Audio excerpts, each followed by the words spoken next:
Namaste devotees. Today it is Margashira Purnima.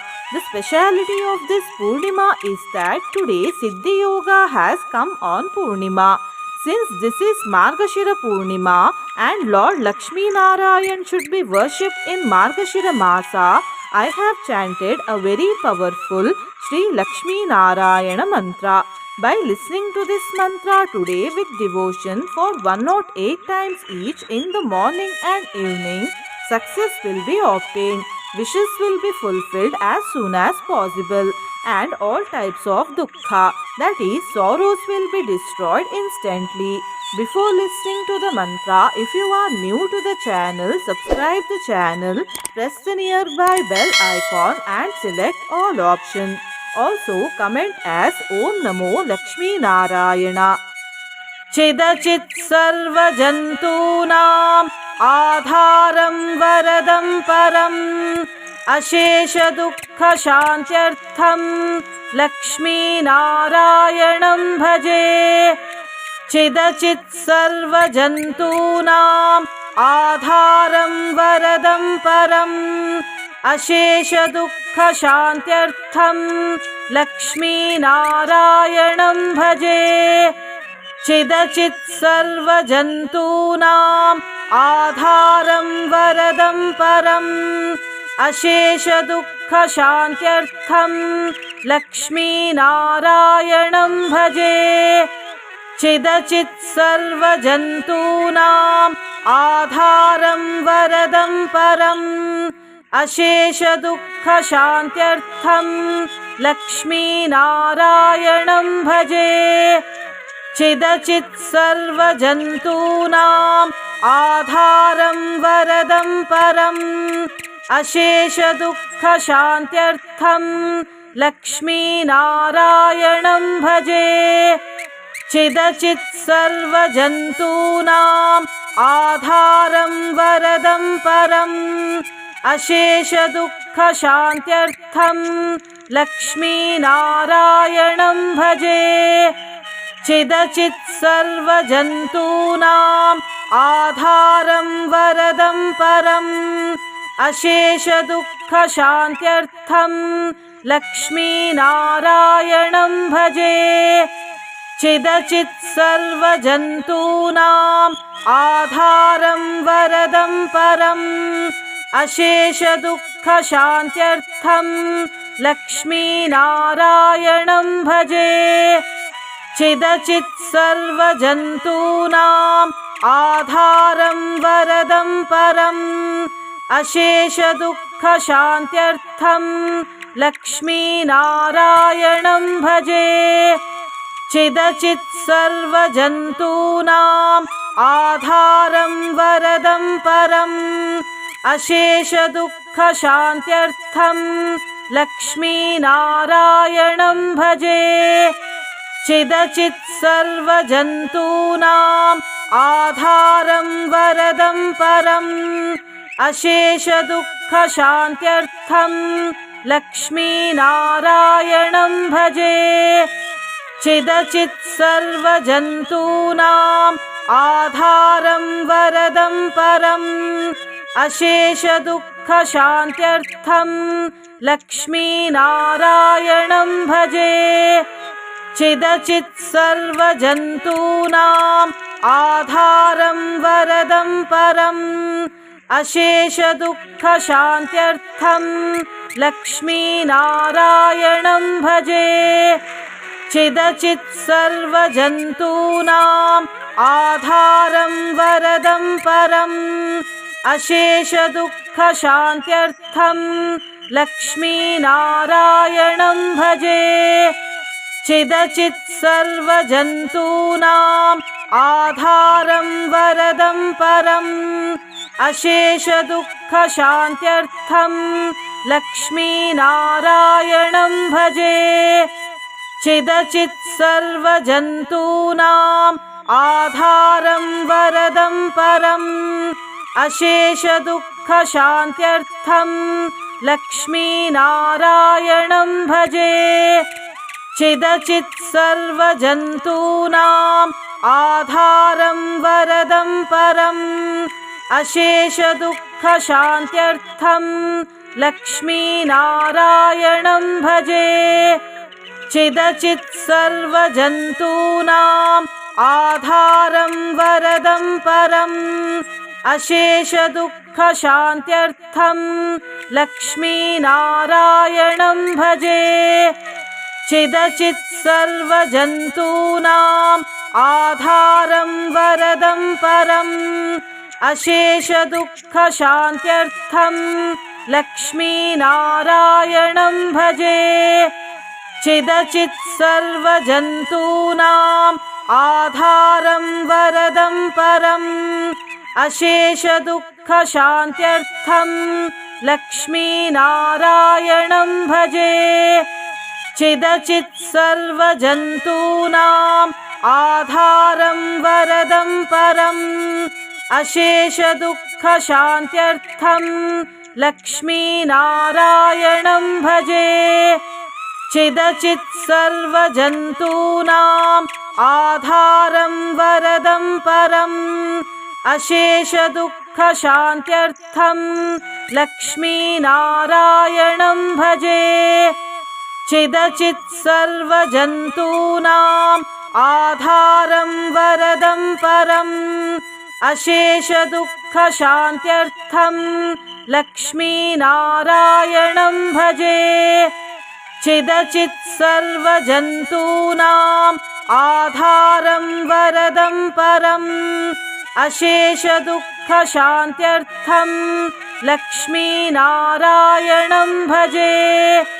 चिदचित् सर्वजन्तूनाम् आधारं वरदं परम् अशेषदुःखशान्त्यर्थं लक्ष्मीनारायणं भजे।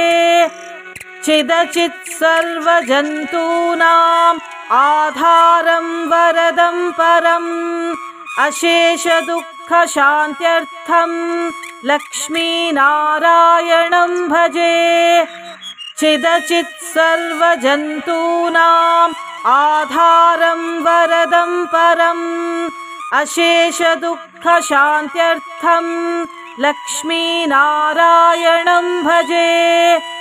चिदचित् सर्वजन्तूनाम् आधारं वरदं परम् अशेषदुःखशान्त्यर्थं लक्ष्मीनारायणं भजे।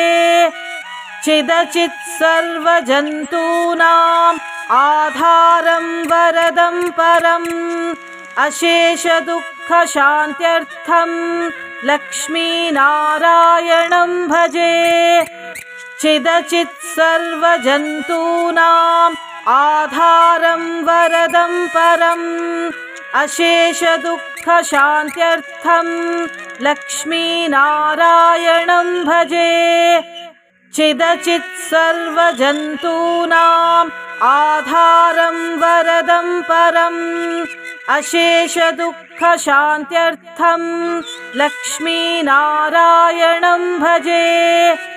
चिदचित् सर्वजन्तूनाम् आधारं वरदं परम् अशेषदुःखशान्त्यर्थं लक्ष्मीनारायणं भजे।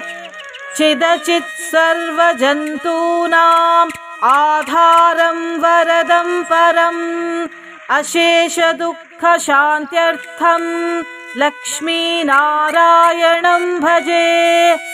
चिदचित् सर्वजन्तूनाम् आधारं वरदं परम् अशेषदुःखशान्त्यर्थं लक्ष्मीनारायणं भजे। चिदचित् सर्वजन्तूनाम् आधारं वरदं परम् अशेषदुःखशान्त्यर्थं लक्ष्मीनारायणं भजे। चिदचित् सर्वजन्तूनाम् आधारं वरदं परम् अशेषदुःखशान्त्यर्थं लक्ष्मीनारायणं भजे। चिदचित् सर्वजन्तूनाम् आधारं वरदं परम् अशेषदुःखशान्त्यर्थं लक्ष्मीनारायणं भजे। चिदचित् सर्वजन्तूनाम् आधारं वरदं परम् अशेषदुःखशान्त्यर्थं लक्ष्मीनारायणं भजे। चिदचित् सर्वजन्तूनाम् आधारं वरदं परम् अशेषदुःखशान्त्यर्थं लक्ष्मीनारायणं भजे। चिदचित् सर्वजन्तूनाम् आधारं वरदं परम् अशेषदुःखशान्त्यर्थं लक्ष्मीनारायणं भजे। चिदचित् सर्वजन्तूनाम् आधारं वरदं परम् अशेषदुःखशान्त्यर्थं लक्ष्मीनारायणं भजे। चिदचित् सर्वजन्तूनाम् आधारं वरदं परम् अशेषदुःखशान्त्यर्थं लक्ष्मीनारायणं भजे। चिदचित् सर्वजन्तूनाम् आधारं वरदं परम् अशेषदुःखशान्त्यर्थं लक्ष्मीनारायणं भजे। चिदचित् सर्वजन्तूनाम् आधारं वरदं परम् अशेषदुःखशान्त्यर्थं लक्ष्मीनारायणं भजे। चिदचित् सर्वजन्तूनाम् आधारं वरदं परम् अशेषदुःखशान्त्यर्थं लक्ष्मीनारायणं भजे। चिदचित् सर्वजन्तूनाम् आधारं वरदं परम् अशेषदुःखशान्त्यर्थं लक्ष्मीनारायणं भजे। चिदचित् सर्वजन्तूनाम् आधारं वरदं परम् अशेषदुःखशान्त्यर्थं लक्ष्मीनारायणं भजे। चिदचित् सर्वजन्तूनाम् आधारं वरदं परम् अशेषदुःखशान्त्यर्थं लक्ष्मीनारायणं भजे। चिदचित् सर्वजन्तूनाम् आधारं वरदं परम् अशेषदुःखशान्त्यर्थं लक्ष्मीनारायणं भजे। चिदचित् सर्वजन्तूनाम् आधारं वरदं परम् अशेषदुःखशान्त्यर्थं लक्ष्मीनारायणं भजे। चिदचित् सर्वजन्तूनाम् आधारं वरदं परम् अशेषदुःखशान्त्यर्थं लक्ष्मीनारायणं भजे।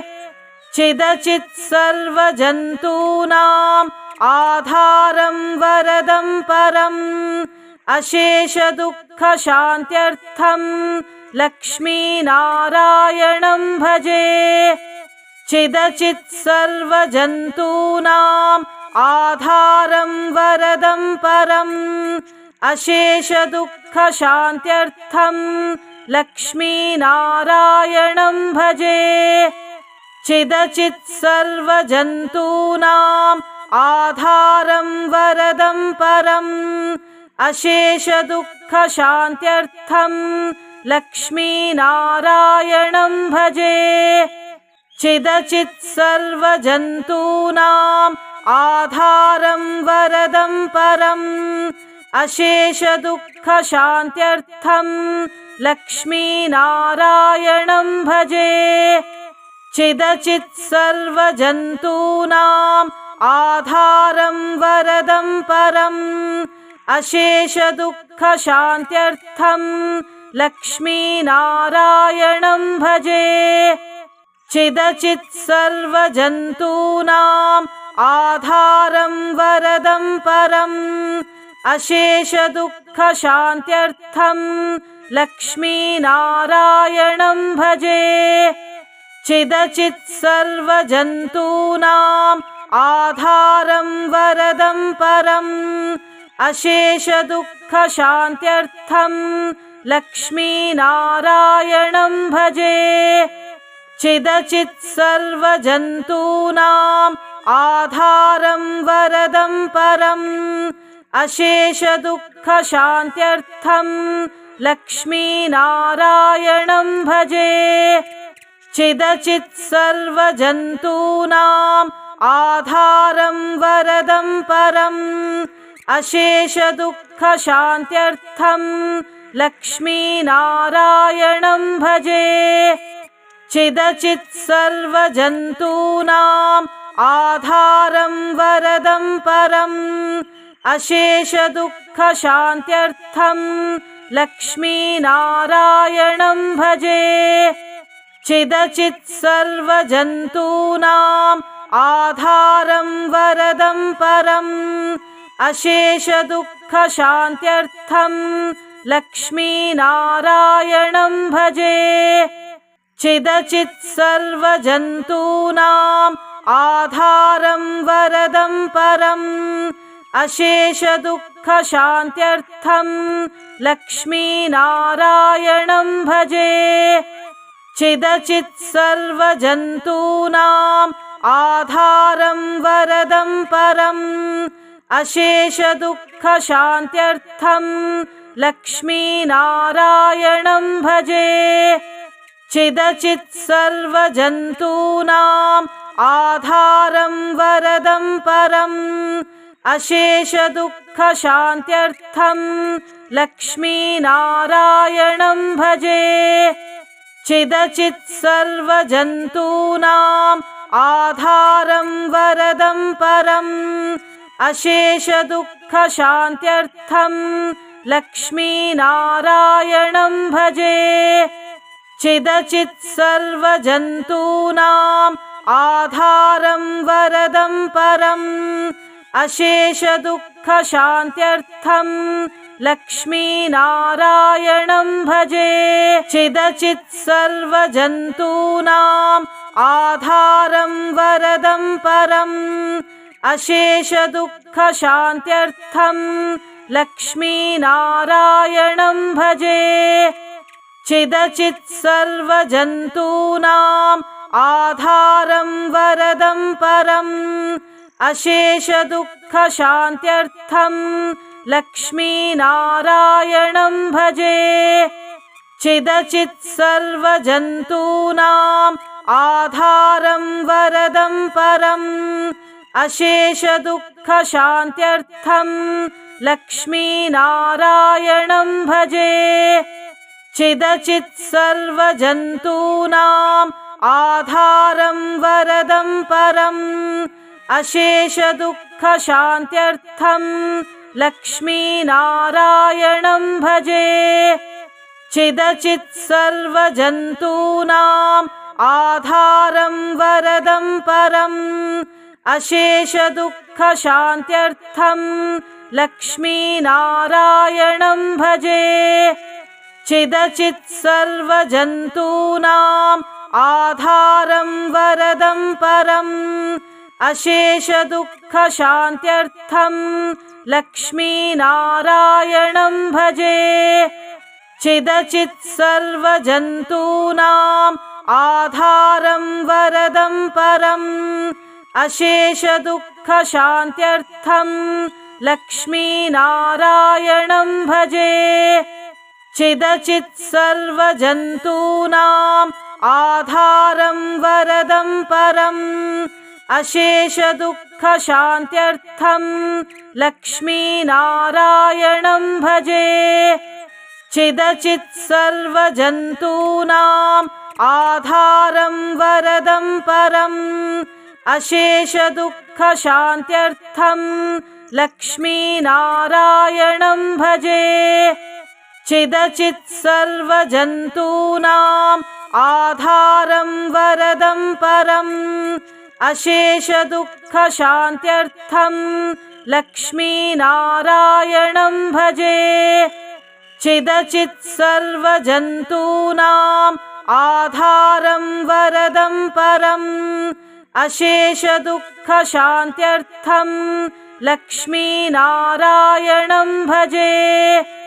चिदचित् सर्वजन्तूनाम् आधारं वरदं परम् अशेषदुःखशान्त्यर्थं लक्ष्मीनारायणं भजे। चिदचित् सर्वजन्तूनाम् आधारं वरदं परम् अशेषदुःखशान्त्यर्थं लक्ष्मीनारायणं भजे। चिदचित् सर्वजन्तूनाम् आधारं वरदं परम् अशेषदुःखशान्त्यर्थं लक्ष्मीनारायणं भजे। चिदचित् सर्वजन्तूनाम् आधारं वरदं परम् अशेषदुःखशान्त्यर्थं लक्ष्मीनारायणं भजे। चिदचित् सर्वजन्तूनाम् आधारं वरदं परम् अशेषदुःखशान्त्यर्थं लक्ष्मीनारायणं भजे। चिदचित् सर्वजन्तूनाम् आधारं वरदं परम् अशेषदुःखशान्त्यर्थं लक्ष्मीनारायणं भजे। चिदचित् सर्वजन्तूनाम् आधारं वरदं परम् अशेषदुःखशान्त्यर्थं लक्ष्मीनारायणं भजे। चिदचित् सर्वजन्तूनाम् आधारं वरदं परम् अशेषदुःखशान्त्यर्थं लक्ष्मीनारायणं भजे। चिदचित् सर्वजन्तूनाम् आधारं वरदं परम् अशेषदुःखशान्त्यर्थं लक्ष्मीनारायणं भजे।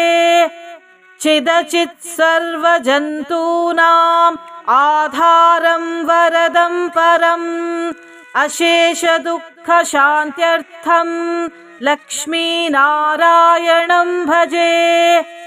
चिदचित् सर्वजन्तूनाम् आधारं वरदं परम् अशेषदुःखशान्त्यर्थं लक्ष्मीनारायणं भजे। चिदचित् सर्वजन्तूनाम् आधारं वरदं परम् अशेषदुःखशान्त्यर्थं लक्ष्मीनारायणं भजे। चिदचित् सर्वजन्तूनाम् आधारं वरदं परम् अशेषदुःखशान्त्यर्थं लक्ष्मीनारायणं भजे। चिदचित् सर्वजन्तूनाम् आधारं वरदं परम् अशेषदुःखशान्त्यर्थं लक्ष्मीनारायणं भजे। चिदचित् सर्वजन्तूनाम् आधारं वरदं परम् अशेषदुःखशान्त्यर्थं लक्ष्मीनारायणं भजे। चिदचित् सर्वजन्तूनाम् आधारं वरदं परम् अशेषदुःखशान्त्यर्थं लक्ष्मीनारायणं भजे। चिदचित् सर्वजन्तूनाम् आधारं वरदं परम् अशेषदुःखशान्त्यर्थं लक्ष्मीनारायणं भजे। चिदचित् सर्वजन्तूनाम् आधारं वरदं परम् अशेषदुःखशान्त्यर्थं लक्ष्मीनारायणं भजे। चिदचित् सर्वजन्तूनाम् आधारं वरदं परम् अशेषदुःखशान्त्यर्थं लक्ष्मीनारायणं भजे। चिदचित् सर्वजन्तूनाम् आधारं वरदं परम् अशेषदुःखशान्त्यर्थं लक्ष्मीनारायणं भजे। चिदचित् सर्वजन्तूनाम् आधारं वरदं परम् अशेषदुःखशान्त्यर्थं लक्ष्मीनारायणं भजे। चिदचित् सर्वजन्तूनाम् आधारं वरदं परम् अशेषदुःखशान्त्यर्थं लक्ष्मीनारायणं भजे।